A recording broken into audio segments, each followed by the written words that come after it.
اعوذ باللہ من الشیطان الرجیم، بسم اللہ الرحمن الرحیم۔ سورۃ البقرہ آیت نمبر 85 اور 86 ہو چکی ہے پچھلی ویڈیو میں ایک دفعہ اس کا ایک تھوڑا سا مفہوم دہرا دوں، کیونکہ یہ چیز ہمارے معاشرے میں بہت زیادہ پائی جاتی ہے، اور وہ کیا ہے؟ افتؤمنون ببعض الکتاب وتکفرون ببعض، کیا تم کتاب کے کچھ حصے پہ ایمان رکھتے ہو اور کچھ حصے پہ ایمان نہیں رکھتے؟ میں نے بتایا تھا ہمارے معاشرے میں ایسی بہت سی برائیاں، ایسے بہت سے گناہ موجود ہیں جو بڑی ہیں۔ جیسے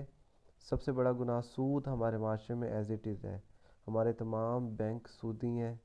ہمارا تمام تجارت سودی ہے، ہمارا جو دوسرے ملکوں سے بین الاقوامی لین دین ہے، سارے معاملات ہمارے سود پہ مبتلا ہیں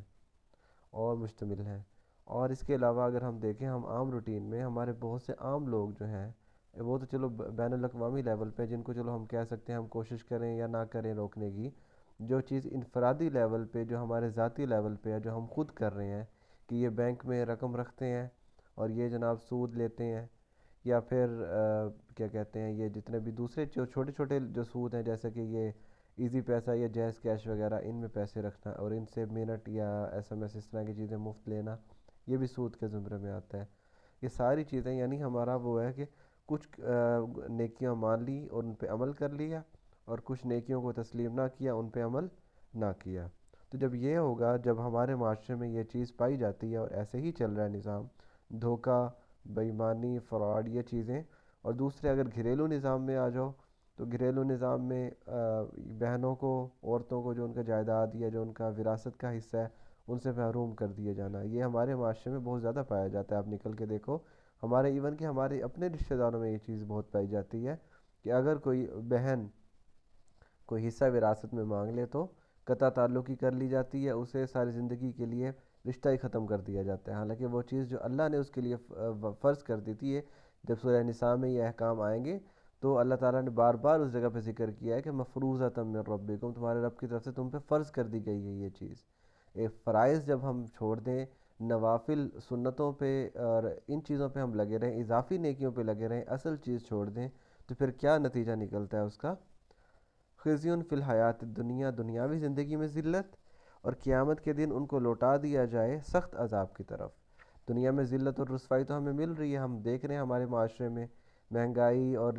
اتنے کیا کہتے ہیں بے دین حکمران ہمارے اوپر عائد کر دیے گئے ہیں، اور روز بروز ہماری اپنی کتنی زندگی مشکل سے مشکل تر ہوتی چلی جا رہی ہے، اور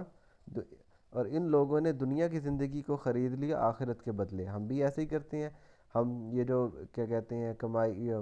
ناپ تول میں کمی کرنا ہے، یہ ساری چیزیں، ان کا ظاہر ہے آخرت پہ یقین نہیں ہے، تو قیامت کے دن کیا ہوگا؟ ان کے عذاب میں کوئی کمی نہیں کی جائے گی اور نہ ان کی مدد کی جائے گی۔ اب یہ ساری معاشرتی برائیاں اب جو میرے ذہن میں اتنی آ چکی ہیں نا، اب اصل چیز یہ ہے کہ ان ساری باتوں کو بیان کرنے کا کیا مقصد ہے کہ کیا کیا جائے، ہم کیا کر سکتے ہیں؟ اب بہت سے لوگ اب یہ بھی پوچھ رہے ہیں آج کل سوال کہ یہ جو فلسطین ہے، فلسطین کی ہم کیا مدد کر سکتے ہیں؟ تو ان ساروں کا حل یہ ہے کہ خلافت کا نظام قائم کیا جائے، اپنے آپ کو سدھارا جائے، اپنے نظام کو، اپنے معاشرے کو سدھارا جائے۔ فلسطینیوں کی مدد تو اس وقت کر سکتے جب حکومت کی طرف سے کوئی، پاکستان کی طرف سے کوئی اعلان ہوتا ہے اس چیز کا۔ پاکستان اتنا کرپٹ ہو چکا ہے، پاکستانی حکومت اتنی مطلب بے غیرت ہو چکی ہے اس معاملے میں، تو ہم جب تک اپنا نظام، اپنا معاشرہ نہیں ٹھیک کر سکتے، ہم کیسے کسی اور کی مدد کریں گے؟ تو اس کا آسان تو نہیں کہہ سکتے، لیکن پہلا سٹیپ یہ ہے کہ اپنے آپ کو، سب سے پہلا سٹیپ ہے اپنے آپ کو انفرادی زندگی میں، ذاتی زندگی میں جو چیزیں اللہ کے حکم کے خلاف چل رہی ہیں، جو خلاف شریعت چل رہی ہیں، وہ چھوڑ دیا جائے۔ جیسے کہ حدیث میں آتا ہے کہ کسی نے پوچھا کہ ای الافضل الحجرت یا رسول اللہ، اے اللہ کے رسول، پوچھا گیا جب آپ صلی اللہ علیہ وسلم کہ سب سے افضل ہجرت، سب سے بہترین افضل ہجرت کون سی ہے؟ تو آپ صلی اللہ علیہ وسلم نے کیا فرمایا؟ ان تہجرا ما کرہ ربک، کہ تم ہر اس چیز کو چھوڑ دو جو تمہارے رب کو ناپسند ہے۔ اب آپ دیکھو آپ کی زندگی میں ایسی کون سی چیزیں ہیں، آپ ایسے کون سے گناہ کر رہے ہیں اور بار بار گناہ کر رہے ہیں، جو علم تقریباً ہر بندے کو ہوتا ہے، کوئی چیز جان بوجھ کے بہانے کرے اور ایویں مطلب جان چھڑانے کی کوشش کرے تو وہ اور بات ہے، لیکن ہر کسی کو علم ضرور ہوتا ہے اس چیز کا کہ میری زندگی میں یہ گناہ ہے اور وہ گناہ میں خلاف شریعت کروں اور اسے مجھے چھوڑ دینا چاہیے۔ تو آپ آج سے یہ کام شروع کریں، ابھی سے یہ کام شروع کریں کہ اب سے وہ کام بالکل نہیں کرنا جو اللہ کے حکم کے خلاف چل رہا ہے۔ اگر کوئی ہوتا ہے تو سزا رکھیں اپنے لیے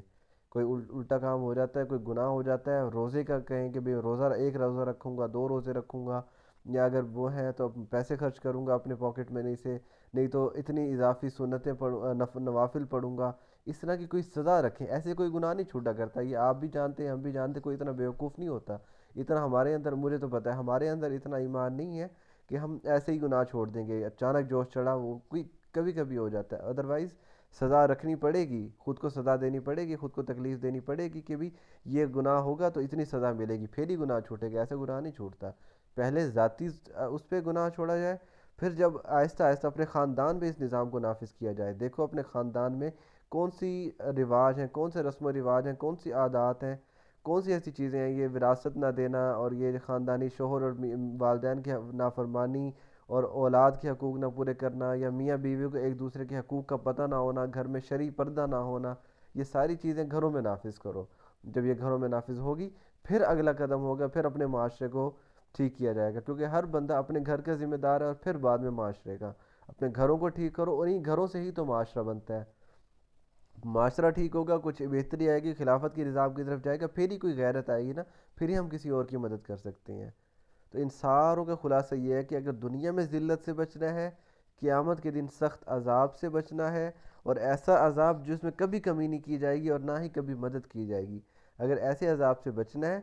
تو پوری کی پوری کتاب پہ ایمان لانا ہوگا، ہر چیز دیکھو، بیسک انفارمیشن ہر کسی کے پاس ہے کہ بڑے بڑے گناہ ہمارے کون سے ہیں ہماری زندگی میں، تو جب تک آپ وہ گناہ نہیں چھوڑو گے اس وقت تک یہ ساری باتیں، قرآن کو پڑھنے کا، یہ ساری چیزیں پڑھنے کا، سیکھنے کا کوئی فائدہ نہیں ہے، آپ قرآن پڑھتے جاؤ، قرآن آگے بڑھتے جاؤ، علم میں اضافہ کرتے جاؤ، لیکن اس علم کا کوئی فائدہ نہیں جو آپ کے عذاب میں اضافہ کرے، کیونکہ آپ پڑھتے رہے ہو، آپ سیکھ رہے ہو، اور آپ عمل نہیں کر رہے، نہ آپ لوگوں کو بتا رہے ہو، نہ لوگوں کو روک رہے ہو، آپ کے عذاب میں اضافہ ہوتا چلا جا رہا ہے، تو یہ ساری چیزیں، یہ جتنی بھی چیزیں میں نے بیان کی ہیں، میں نے تو چند گناہ بیان کیے ہیں جو اس ٹائم میرے ذہن میں، جو میں نے آس پاس معاشرے میں دیکھے ہیں، آپ خود دیکھو اپنی زندگی میں کہ ایسے کون سے گناہ ہیں، اگر ایسے نہیں ہیں تو پھر میں تو کسی اور طریقے سے نہیں کہہ سکتا، میں تو صرف بتا سکتا ہوں آپ کو، آپ اپنے اس کے ذمہ دار خود ہیں اپنی زندگی کے، اپنے زندگی کا اختیار آپ کے اپنے ہاتھ میں ہے، آپ جو چاہو اس کو گناہوں کی طرف لے جاؤ، چاہو اسے نیکیوں کی طرف لے جاؤ، تو یہ آپ کے اپنے اختیار میں ہے، آپ اپنے گھروں میں شرعی پردہ نافذ کر سکو گے، کرو گے، نہیں کرو گے تو آپ سے مرد سے خاص طور پہ سوال پوچھا جائے گا، اس کی بیوی کے بارے میں تو، بیوی بچوں کے بارے میں تو پوچھا جائے گا نا، چلو بھی بہنیں یا والدین جس طرح کی چیزیں جو مطلب بڑے ہیں ان کے بارے میں نہ، لیکن بیوی پہ تو اختیار ہوتا ہے نا، تو اپنے گھروں میں شرعی پردہ، کوئی بھی اینٹی اسلامک چیزیں ہیں، کوئی بھی اسلام کے خلاف شرعیت ہے اس کو ٹھیک کرو، ورنہ پھر ان سارے ذلت اور اس آخرت کے عذاب کے لیے تیار ہو جاؤ، تو یہ آیت ایک دفعہ مکمل دہرائی ہے میں نے حدیث کے ساتھ، تاکہ یہ بتایا جائے کہ اتنی جو ہمارے معاشرے کی منافقت ہے اس کا حل کیا ہے، کیا کیا جائے آگے، تو امید ہے اب کچھ عمل کرنے کی کوشش کریں گے آپ لوگ، وما علینا الا البلاغ المبین۔